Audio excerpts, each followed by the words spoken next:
Magic അവൻ powered by ക്രസ്റ്റൻ ക്രമിലേക്ക് സ്വാഗതം. Magic അവനിൽ സാധാരണയായിട്ട് ഒരുപാട് നോൺ വെജിറ്റേറിയൻ വിഭവങ്ങൾ നമ്മൾ കാണിച്ചുകൊണ്ടേയിരിക്കുകയാണ്. അപ്പോൾ വെജിറ്റേറിയൻസിനെ ഇങ്ങനെ മറക്കുന്നത് ശരിയാണോ? അപ്പോൾ വെജിറ്റേറിയൻസിന് വേണ്ടിയിട്ട് എന്തൊക്കെ തയ്യാറാക്കണം അല്ലേ? കുറേ കാര്യങ്ങളൊക്കെ തയ്യാറാക്കട്ടെ. അപ്പോൾ ഇന്നത്തെ എപ്പിസോഡിൽ വെജിറ്റേറിയൻസിനാണ് കൂടുതൽ പ്രാധാന്യം കൊടുക്കുന്നത്.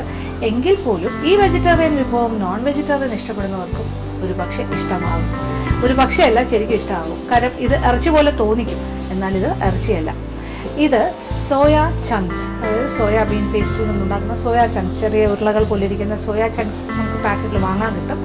അതുകൊണ്ട് ഉണ്ടാക്കുന്ന ഉലർത്ത്, സോയ ഉലർത്ത്. അപ്പോൾ ഇത് കേട്ട് കഴിഞ്ഞിട്ട് എന്തുകൊണ്ട് ബീഫ് ഉലർത്ത് എന്നൊക്കെ പറയുന്നതല്ല, ഇത് സോയ ഉലർത്ത്. അപ്പോൾ ഇത് വളരെ നാടൻ രീതിയിൽ എങ്ങനെയാണ് തയ്യാറാക്കുന്നത് നോക്കാം. ഇതിനുവേണ്ട ചേരുവകൾ എന്തൊക്കെയാണെന്ന് നോക്കാം. സോയ ഉലർത്ത് ചേരുവകൾ: സോയ ചങ്ക്സ് 2 കപ്പ്, മല്ലിപ്പൊടി 1 ടീസ്പൂൺ, മുളക് പൊടി 1 ടീസ്പൂൺ, കുരുമുളക് പൊടി 1/2 ടീസ്പൂൺ, മഞ്ഞൾപ്പൊടി 1/4 ടീസ്പൂൺ, വെള്ളം 6 കപ്പ്, ഉപ്പ് ആവശ്യത്തിന്. ഇനി വഴറ്റാൻ വേണ്ട ചേരുവകൾ: വെളിച്ചെണ്ണ 4 ടേബിൾ സ്പൂൺ, സവാള 2 ഇടത്തരം ചെറുതായി അരിഞ്ഞത്, പച്ചമുളക് 2 എണ്ണം ചെറുതായി അരിഞ്ഞത്, ഇഞ്ചി അരച്ചത് 1/2 ടീസ്പൂൺ, വെളുത്തുള്ളി അരച്ചത് 2 teaspoon, chilli sauce 1 tablespoon, soya sauce 1/2 tablespoon, tomato sauce 1/2 tablespoon, പിരിയൻ മുളകിൻ്റെ പൊടി 1 ടേബിൾ സ്പൂൺ, മല്ലിപ്പൊടി 2 ടീസ്പൂൺ, മഞ്ഞൾപ്പൊടി 1/4 ടീസ്പൂൺ, ഗരം മസാലപ്പൊടി 1/2 ടീസ്പൂൺ, അണ്ടിപ്പരിപ്പ് 50 ഗ്രാം, തേങ്ങാക്കൊത്ത് 1/4 കപ്പ്, കടുക് 1 ടീസ്പൂൺ, വറ്റൽമുളക് 4 എണ്ണം, കറിവേപ്പില ആവശ്യത്തിന്, ഉപ്പ് ആവശ്യത്തിന്. ഇനി ചൂടുകട്ടിയുള്ളൊരു പാത്രം അടുപ്പിലേക്ക് വയ്ക്കുന്നു. ആദ്യം തന്നെ ഇതാണ് നമ്മളുടെ സോയ ചങ്ക്സ്. ഇത് ഏകദേശം കപ്പളവിനൊരു 2 കപ്പ് അളന്നതാണ്. ഇത് വെള്ളത്തിൽ സാധാരണയായിട്ട് കുതിർത്തൊക്കെ നമ്മൾ ഉപയോഗിക്കും. പക്ഷേ ഇപ്പോൾ ഇതിന് ചെയ്യുന്നത് കുതിർക്കുന്നതിന് പകരം നമ്മളിതൊന്ന് തിളപ്പിക്കാൻ പോകാം. ഒരു 6 കപ്പ് വെള്ളം ഒഴിക്കാം. എന്നിട്ട് ഇതിനെ വേവിക്കണം. വേവിക്കുന്നതിനും കുറച്ച് കാര്യങ്ങളുണ്ട്. അതിനോടൊപ്പം ഒരു 1/4 ടീസ്പൂൺ മഞ്ഞൾപ്പൊടി, 1/4 ടീസ്പൂൺ മഞ്ഞൾപ്പൊടി, 1 ടീസ്പൂൺ മുളക് പൊടി, പിരിയൻ മുളകിൻ്റെ പൊടി തന്നെ ആയിക്കോട്ടെ, അതുപോലെ 1 ടീസ്പൂൺ മല്ലിപ്പൊടി, പിന്നെ ഒരല്പം കുരുമുളക് പൊടി, ഒരു 1/2 ടീസ്പൂൺ തരിതരിപ്പായി പൊടിച്ച നമ്മളുടെ വീട്ടിൽ പൊടിച്ച കുരുമുളക് പൊടി 1/2 ടീസ്പൂൺ. ഇതെല്ലാം സോയ ചങ്ക്സിൻ്റെ ഉള്ളിലേക്ക് പിടിക്കാനുള്ള കാര്യങ്ങളാണ്. കാര്യം സോയ ചങ്ക്സ് എന്ന് പറഞ്ഞാൽ സ്പോഞ്ച് പോലെയാണ്. അതിങ്ങനെ കാര്യങ്ങൾ വലിച്ചെടുക്കും. അപ്പോൾ ഈ വെള്ളത്തിൽ ഇതെല്ലാം ഉണ്ടെങ്കിൽ നല്ലതാണ്. പിന്നെ ആവശ്യത്തിനുള്ള ഉപ്പ്, ഉപ്പ് വേണമെങ്കിൽ വീണ്ടും ചേർക്കാം. അപ്പം എല്ലാ കാര്യങ്ങളും ചേർത്ത് കഴിഞ്ഞ് ഇതിൽ മഞ്ഞൾപ്പൊടി ഉണ്ട് ഒരു 1/4 ടീസ്പൂൺ, മുളക് പൊടി 1 ടീസ്പൂൺ, 1 ടീസ്പൂൺ മല്ലിപ്പൊടി, പിന്നെന്താ കുരുമുളക് പൊടി 1/2 ടീസ്പൂൺ, പിന്നെ പാകത്തിനുള്ള ഉപ്പ്. ഇത്രയും കാര്യങ്ങൾ ചേർത്തു. ഇനി ഇത് ഒന്ന് തിളയ്ക്കട്ടെ. തിളച്ച് പാത്രം ഒന്ന് അടച്ചിട്ട് വേവിക്കാം. നന്നായിട്ടൊന്ന് തിളച്ച് വേകട്ടെ. നന്നായിട്ട് വെന്ത് കഴിയുമ്പോൾ ഇതിങ്ങനെ വന്ന് കഴിയുമ്പോൾ തന്നെ ഇത് സോഫ്റ്റായി തുടങ്ങും. സോയാ ചങ്ക്സ് ഇങ്ങനെ ഡ്രൈ ആണ്. ഇത് ഉണങ്ങിയ സോയാ ചങ്ക്സ് അല്ലേ. അപ്പോൾ ഈ വെള്ളത്തിൽ കിടന്ന് ഇങ്ങനെ തിളച്ച് അതിങ്ങനെ വേകും, നല്ല സ്പോഞ്ചി ആയിട്ട്. അത് കഴിഞ്ഞാൽ ഈ വെള്ളത്തിൽ നിന്നും നമ്മളതിനെ മാറ്റിയിട്ട് സ്ട്രെയിനറിൽ മാറ്റിയാലും മതി, അല്ലെങ്കിൽ കണ്ണാപ്പം കൊണ്ട് കോരി മാറ്റിയിട്ട് നന്നായിട്ട് പിഴിഞ്ഞ് ഒരല്പം തണുക്കാൻ സമയം കൊടുക്കുക. നന്നായിട്ട് പിഴിഞ്ഞിട്ടാണ് പിന്നെ ബാക്കി കാര്യങ്ങൾ ചെയ്യുന്നത്. എന്തായാലും ഇതൊന്ന് വേകണം. അതിനകത്തേക്ക് ഈ കാര്യങ്ങളെല്ലാം കയറി വരണം. അത് കഴിഞ്ഞിട്ട് നമുക്ക് സോയാ ചങ്ക്സിൻ്റെ ബാക്കി കാര്യങ്ങൾ കാണാം. ഇപ്പോൾ നമ്മളുടെ സോയാ ചങ്ക്സ് ഏകദേശം വെന്ത് കഴിഞ്ഞു. 10-15 മിനിറ്റ് സമയം കഴിഞ്ഞു. നന്നായിട്ട് തിള വന്ന് കുറച്ച് നേരം ഇങ്ങനെ വേവിച്ച് ഇനി നമുക്ക് പാത്രത്തിൻ്റെ അടപ്പ് മാറ്റി നോക്കാം. സൈസും കുറച്ചുകൂടി വലുതായി. സ്പോഞ്ചിയാണല്ലോ, സ്പോഞ്ച് മാതിരി. പക്ഷേ ഇതിനകത്തേക്ക് ഇപ്പോൾ ഉപ്പും മുളകും മല്ലിപ്പൊടിയുടെ ആ ടേസ്റ്റും എല്ലാം പിടിച്ചിട്ടുണ്ടാവും. മഞ്ഞൾപ്പൊടി എല്ലാം കുറച്ച് എന്താ പറയുക, ഒരു യെല്ലോ ആൻഡ് ഓറഞ്ച് കളറായിട്ട് മാറിക്കഴിഞ്ഞു. ഇനി ഒന്നും ചെയ്യാനില്ല. ഇതിങ്ങനെ നമ്മൾ പ്രസ് ചെയ്ത് നോക്കുമ്പോൾ മനസ്സിലാവും സ്പോഞ്ചി ആയിട്ട് നല്ല സോഫ്റ്റ് ആയി കഴിഞ്ഞു. ഇനി ഈ വെള്ളത്തിൽ നിന്നും ഊറ്റി മാറ്റുക.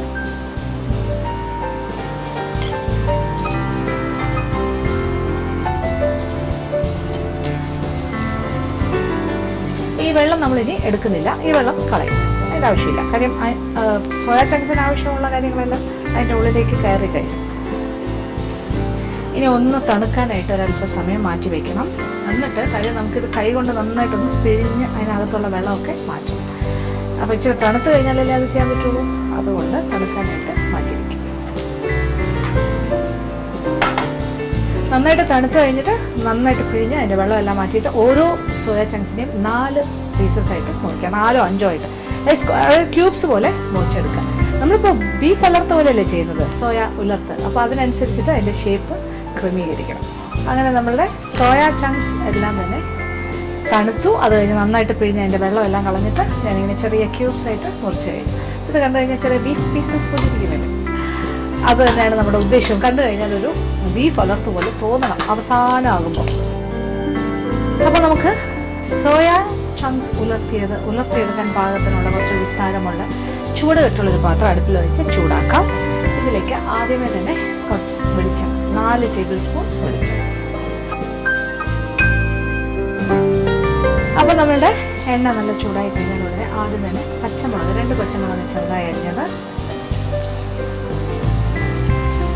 അതിനോടൊപ്പം 2 ഇടത്തരം സവാള ചെറുതായി അരിഞ്ഞത്.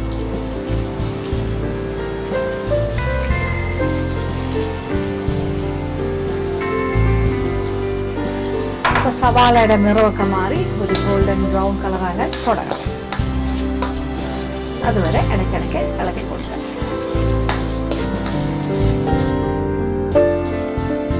അപ്പോൾ സവാളയുടെ നിറമൊക്കെ ചെറുതായി മാറി തുടങ്ങി. ഇനി ഇതിലേക്ക് നമ്മൾ വെളുത്തുള്ളി അരച്ചതും ഇഞ്ചി അരച്ചതും, ഇതിൽ ഇഞ്ചി അരച്ചത് 1 ടീസ്പൂൺ ആണെങ്കിൽ വെളുത്തുള്ളി അരച്ചത് ഇച്ചിരി കൂടെ ചേർക്കണം. അപ്പോൾ ഇഞ്ചി അരച്ചത് 1 ടീസ്പൂൺ, വെളുത്തുള്ളി അരച്ചത് 1.5 ടീസ്പൂൺ ചേർക്കണം. അപ്പോൾ കൂടുതലും ഗാർലിക്, അതായത് വെളുത്തുള്ളിയുടെ സ്വാദാണ് ചേർക്കുന്നത്.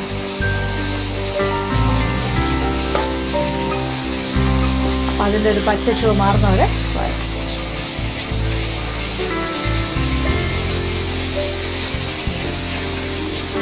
ഇതെല്ലാം കൂടി കിടന്ന് നന്നായിട്ടൊന്ന് വെക്കും. ഇപ്പൊ ഇഞ്ചി വെളുത്തുള്ളി അരച്ചതും സവാളയൊക്കെ പാകത്തിന്, പച്ചമുളകും ഒക്കെ പാകത്തിന് മൂത്ത് കഴിഞ്ഞു. ഇനി ഇതിലേക്ക് മഞ്ഞൾപ്പൊടി ഒരു 1/4 ടീസ്പൂൺ, പിന്നെ വേണ്ടത് മല്ലിപ്പൊടി 2 ടീസ്പൂൺ,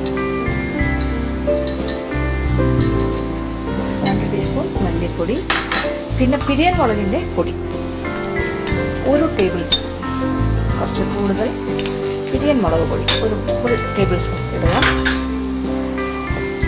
അതും ഇതിനോടൊപ്പം വഴറ്റുക. അപ്പോൾ ഒരു പച്ചച്ചുവ മാറുന്നവരെ. ഇതെല്ലാം പെട്ടെന്ന് തന്നെ നടക്കുന്ന കാര്യമാണ്. സവാള മൂത്ത് കഴിഞ്ഞാൽ പിന്നെ എല്ലാം ഫാസ്റ്റാണ്. ഇനി ഒരു 1/2 ടീസ്പൂൺ ഗരം മസാല പൊടി കൂടി ചേർക്കാം.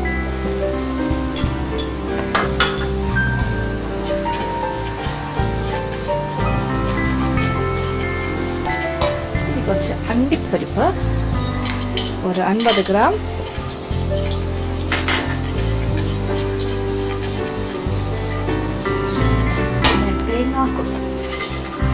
തേങ്ങ ചെറുതായിട്ട് അരിഞ്ഞത്, അത് ഇഷ്ടംപോലെ ചെയ്യാം. 1/4 കപ്പ് മുതൽ 1/2 കപ്പോ എത്ര വേണമെങ്കിലും ഇടാം. ഇടയ്ക്കിടയ്ക്ക് ഇങ്ങനെ കടിക്കാൻ കിട്ടുന്ന ഒരു സാധനമാണ്. ബീഫ് ഉലർത്തിലും ഉണ്ടാകാറില്ലേ തേങ്ങ. ഇനി നമ്മൾ കുറച്ച് soya sauce 1.5 table spoon soya sauce, 1 table spoon, തീ ഒരൽപ്പം കുറയ്ക്കാം, 1 ടേബിൾ സ്പൂൺ ചില്ലി സോസ്,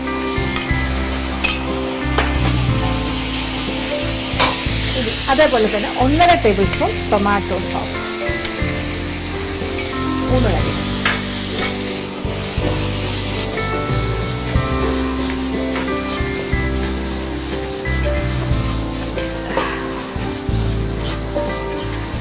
അപ്പോൾ സോസുകളെല്ലാം ഒഴിച്ച് അതിൻ്റെ ഒരു പച്ചച്ചുവയൊക്കെ മാറി ഇനി തീ അല്പം കൂട്ടി കൊടുക്കാം.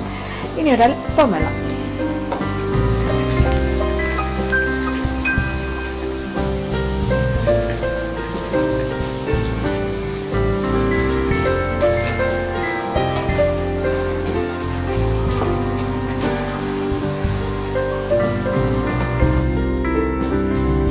അപ്പോൾ ഏകദേശം നമ്മൾ കുറച്ച് വെള്ളം ഒഴിച്ചു, ഒരു 1/2 കപ്പോളം വെള്ളം ഒഴിച്ചു. കുറച്ചൊന്ന് ഡ്രൈ ആയി കഴിഞ്ഞിട്ട് ഈ മുറിച്ച് വെച്ചിരിക്കുന്ന സോയ ചങ്ക്സ്, മുറിച്ച് വെച്ചിരിക്കുന്ന വേവിച്ചൂറ്റി നന്നായിട്ട് പിഴിഞ്ഞെടുത്തതാണ്. ഇനി അത് നന്നായിട്ടൊന്ന് ഇളക്കി ഒഴിച്ചു.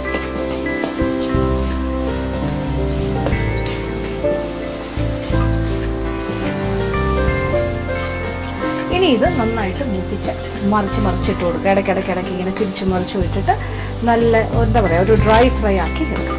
ഇനി അതിന് മുന്നേ ഒരു കാര്യം കൂടെ നമുക്ക് ചെയ്യാം. മറ്റൊരു അടുപ്പിൽ ഇച്ചിരി എണ്ണ ചൂടാക്കി കടുക്, പച്ചമുളക്, കറിവേപ്പിലെല്ലാം താളിച്ച് ഇതിനകത്തേക്ക് ഒഴിച്ചിട്ട് വീണ്ടും ഇളക്കി ഫ്രൈ ചെയ്യാം. അപ്പോൾ ഇപ്പോൾ ഇച്ചിരി എണ്ണയുടെ കുറവുണ്ട്. ഇനി അങ്ങനെ നമ്മൾ താളിച്ചിട്ട് കഴിയുമ്പോൾ ആ എണ്ണയിലാണ് കിടന്നത് ഇങ്ങനെ ഫ്രൈ ആകുന്നത്.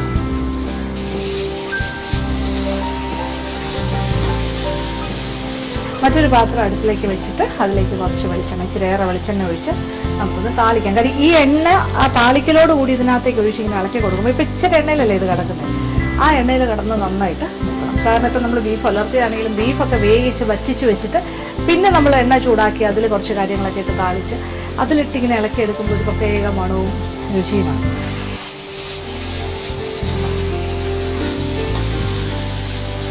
എണ്ണ ചൂടായി ഇതിലേക്ക് 1 ടീസ്പൂൺ കടുക്, നന്നായിട്ട് പൊട്ടട്ടെ. അത് കഴിഞ്ഞ് ആവശ്യത്തിന് വറ്റൽമുളക്, 1, 4, 5 എല്ലാം ആവാം. കുറേ വറ്റൽമുളകും പിന്നെ ഏറെ കറിവേപ്പില. ഒരു നാടനാക്കിക്കൊണ്ടിരിക്കുകയാണ് കാര്യങ്ങൾ. ഒരു ഫ്യൂഷനാണ് സത്യത്തിൽ. പക്ഷെ ആ സോസിൻ്റെ ഒന്നും ടേസ്റ്റ് ഒന്നും അങ്ങനെ പ്രത്യേകിച്ച് വേറിട്ട് നിൽക്കില്ല. അത് ഇതിൻ്റെ കൂടെ ബ്ലെൻഡാണ്.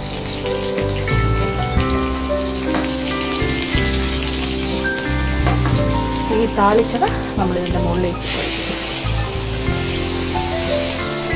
ഇനി ഇത് കുറച്ചുകൂടി നല്ല രീതിയിൽ മുരിഞ്ഞു കുറച്ച് സമയം അടുപ്പിലിങ്ങനെ കിടക്കട്ടെ. ചെറിയ തീയിൽ ഇടയ്ക്കിടയ്ക്ക് തിരിച്ചും മറിച്ചും ഇട്ട് കൊടുക്കുക, ഇളക്കി. അത് കഴിഞ്ഞാൽ നമ്മൾ വിളമ്പുന്ന പാത്രത്തിലേക്ക് മാറ്റാം. അപ്പോൾ ഞാനിത് ഇടയ്ക്കിടയ്ക്ക് ഇളക്കി കൊടുത്തുകൊണ്ടേയിരിക്കും. ഫൈനൽ സ്റ്റേജ് ആയി കഴിഞ്ഞാൽ നമ്മൾ വീണ്ടും കാണും. അങ്ങനെ നമ്മുടെ സോയ ഉലർത്ത് ഇവിടെ റെഡി ആയി കഴിഞ്ഞു. ഞാൻ ഇടയ്ക്കിടയ്ക്ക് ഇങ്ങനെ ഇളക്കി തിരിച്ചും മറിച്ചും ഒക്കെ ഇട്ട് കൊടുക്കുന്നുണ്ടായിരുന്നു, കണ്ടല്ലോ. അപ്പോൾ എല്ലാം കൂടി ചേർന്ന് നല്ലൊരു ഉലർത്തിൻ്റെ മണമാണ് വരുന്നത്. അപ്പോൾ ഇത് ബീഫല്ല, ഇത് പ്യുവർ വെജിറ്റേറിയൻ സോയ ചങ്ക്സ് കൊണ്ടുണ്ടാക്കിയ സോയ ഉലർത്ത്. പിന്നെ വേറെ ഒന്നും ചെയ്യില്ല, തീ ഓഫ് ചെയ്യാം, വിളമ്പുന്ന പാത്രത്തിൽ.